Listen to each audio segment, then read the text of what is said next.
Right, this one's for me.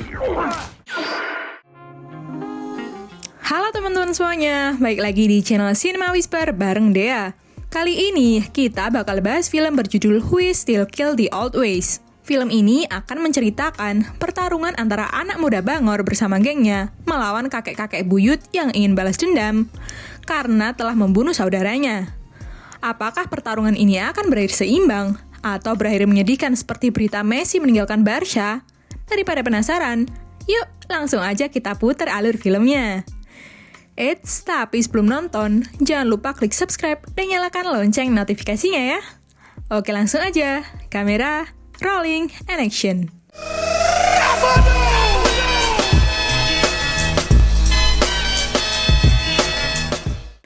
Pada awal film, terlihat sekelompok anak muda yang tergabung dalam geng bernama Itu, di mana geng tersebut dipimpin oleh seorang bocah berhoodie hitam dan songong bernama Aaron.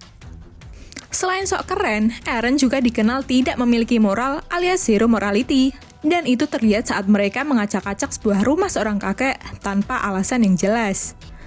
Saat akan pergi, Aaron melihat seorang ibu dan bayinya, yang mana Aaron mengatakan bahwa jika saja si ibu cantik, maka dia akan memperkaosnya secara bergiliran. Akhirnya, untuk menutupi kejahatan mereka, Aaron pun mengancamnya akan menjatuhkan si bayi agar si ibu bisa tutup mata dan telinga atas aksi yang telah mereka lakukan barusan. Esok paginya, terlihat Aaron baru saja usai melakukan pengenceritan bersama seorang gadis muda yang baru dikenalnya bernama Lauren. Tentunya, sebagai ketua geng Itu yang so edgy ini, Aaron hanya ingin mencicipi kemolekan tubuh Lauren tanpa sedikit pun rasa cinta.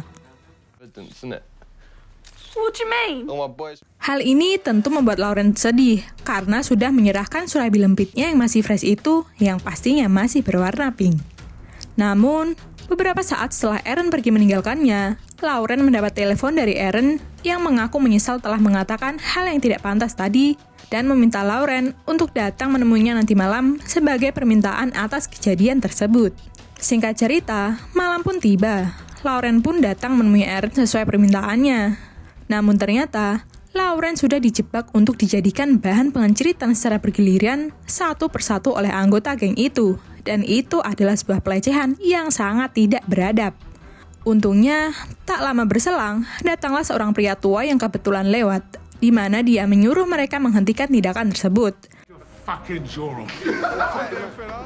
Sebagai pria sejati, si kakek juga memukul salah satu anggota Aaron menggunakan tentakel di tangannya. Dari pukulan itu, bisa dipastikan bahwa si kakek ini jelas bukan orang sembarangan.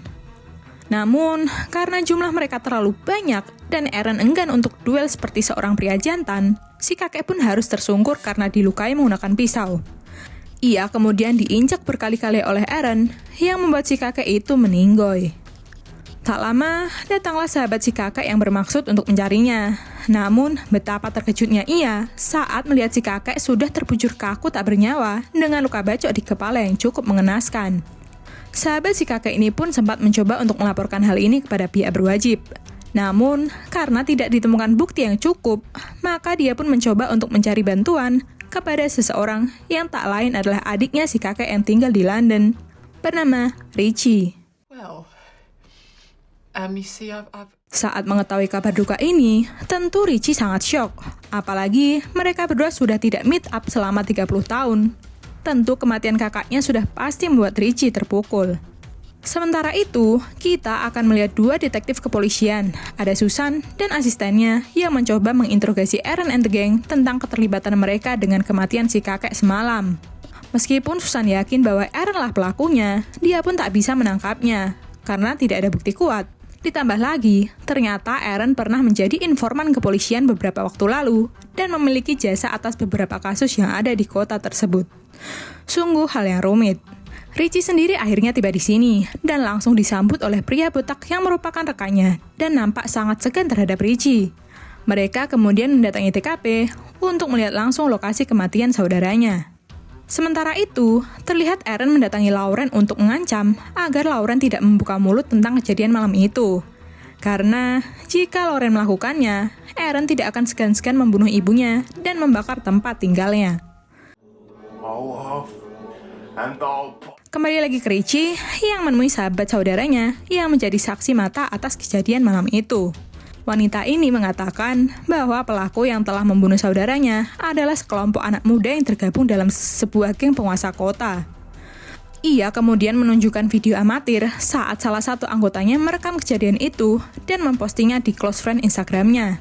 Video ini akhirnya membuat Ricky menemukan sedikit petunjuk, yaitu keberadaan si Lauren di sana.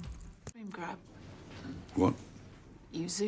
Tak mau membuang waktu, Richie langsung pergi ke tempat kerja Lauren yang kebetulan bekerja di Uniqlo itu, lalu mengejaknya keluar. Setelah dibujuk, Lauren pun akhirnya mengatakan bahwa pelaku yang telah membunuh si kakek adalah Aaron, pentolan geng itu. Sayangnya, tanpa ia ketahui, salah satu anak buah Aaron melihat pertemuan mereka dan akan mengadukannya kepada Aaron. Beralih ke sebuah gereja, di mana Richie terlihat nongkrong bersama rekan-rekannya, yang mana setelah kematian kakaknya, Ricky berniat untuk membalas dendam. Di sini, Anda akan dibuat terkejut ketika mengetahui bahwa Richie adalah ketua dari kelompok preman yang menguasai kota itu di masa lalu. Dan kakek-kakek ini adalah anak buah Richie yang dulu dikenal sangat kejam dan paling bengis di antara preman-preman yang ada di sana. Tak perlu waktu lama, Richie dan rekan-rekan lansianya pun langsung beraksi melakukan epic comeback dan berhasil menangkap dua anak buah Aaron dan membawa mereka ke sebuah gedung kosong. Interogasi pun berlangsung cukup alot karena kedua anak bocah Aaron ini sangat loyal kepada pemimpin dan kelompoknya. Bisa dilihat dari gayanya yang sok jago seolah paling hebat di kota tersebut, sampai membuat kakek-kakek ini enak dan terpaksa menyiksa mereka berdua dengan sangat sadis sampai akhirnya meninggal di tempat itu. Karena masih belum mendapat informasi mengenai Aaron, Richie pun kembali menemui Lauren untuk menunjukkan beberapa foto pelaku yang ikut dalam kejadian malam itu. Lauren pun menunjuk salah satu foto anak buah Aaron yang biasanya bertugas sebagai tukang jamret di sebuah basement. Dengan masa lalu kelam yang dimilikinya, Ricky pun langsung pergi ke basement. Terlihat, pemuda itu beraksi menggunakan sepeda family-nya untuk merampok seorang kakek yang sedang masuk mobil. Namun betapa terkejutnya si pemuda saat si kakek tersebut mengacungkan pisau sepanjang Shiratal Mustaqim karena ternyata si kakek ini adalah anak buah Richie.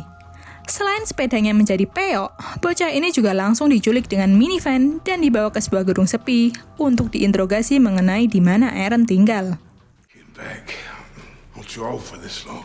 Sama seperti kedua temannya, pemuda ini sama-sama keras kepala dan terus ngeyel.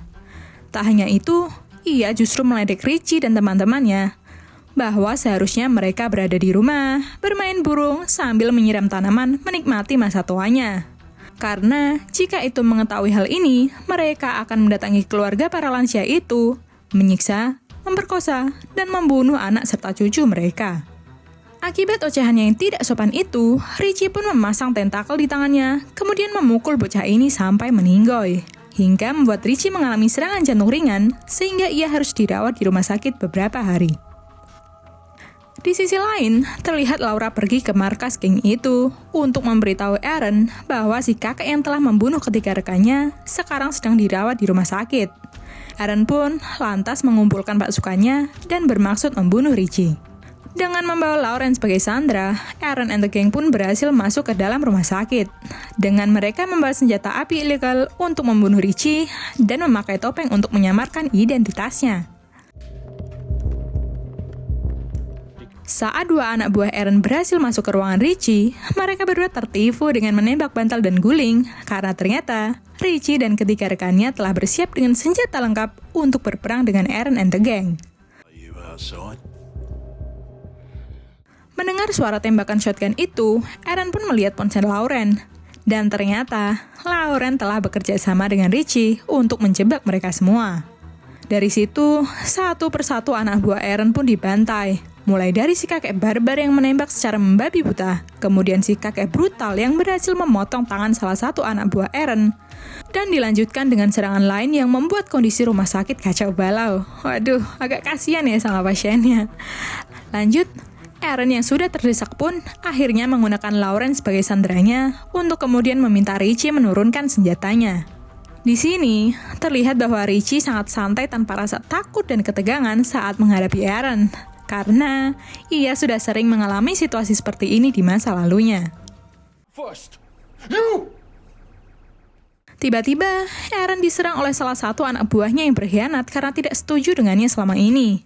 Sehingga, pistol Aaron pun terlempar dan membuat Richie mendapat kesempatan untuk menembaknya. Namun, saat Richie berhasil mendapatkan pistolnya, ia justru hanya memainkan slot peluru untuk memastikan pelurunya ada atau tidak. Dan daripada pusing dengan hal itu, Richie memilih untuk membokemnya secara manual dengan tangannya sendiri. Namun sayang, Aaron justru berhasil mendapatkan pistolnya kembali. Aduh. Namun, saat akan menembak, Aaron baru sadar kalau pelurunya sudah tidak ada. Dan bersamaan dengan itu, polisi yang dipimpin Om-Om ganteng pun muncul, sehingga Aaron langsung ditembak mati saat itu juga. Setelah apa yang ia lalui bersama geng lawasnya, Richie pun memutuskan untuk tidak kembali ke London dan memilih untuk tinggal di sana. Di mana Richie akhirnya menyadari bahwa ini semua mungkin sudah suratan takdir, bahwa Richie harus terus melakukan aksi-aksi beradrenalin meskipun sudah uzur dan memiliki penyakit jantung. Dan film pun berakhir. Ending yang cukup memuaskan, meskipun aksi-aksi di dalamnya cukup epik, tapi sebenarnya mereka berdua ini tidak cukup seimbang, karena Richie dengan segudang pengalamannya menghadapi kroco-kroco tentulah hal yang mudah. Pelajaran yang bisa kita ambil, tentu saja jangan meniru Aaron ya, kalau nggak mau didor sama mbah-mbah. Oke, segitu aja alur film kali ini. Jangan lupa klik like, tinggalkan komentar, dan subscribe Cinema Whisper ya.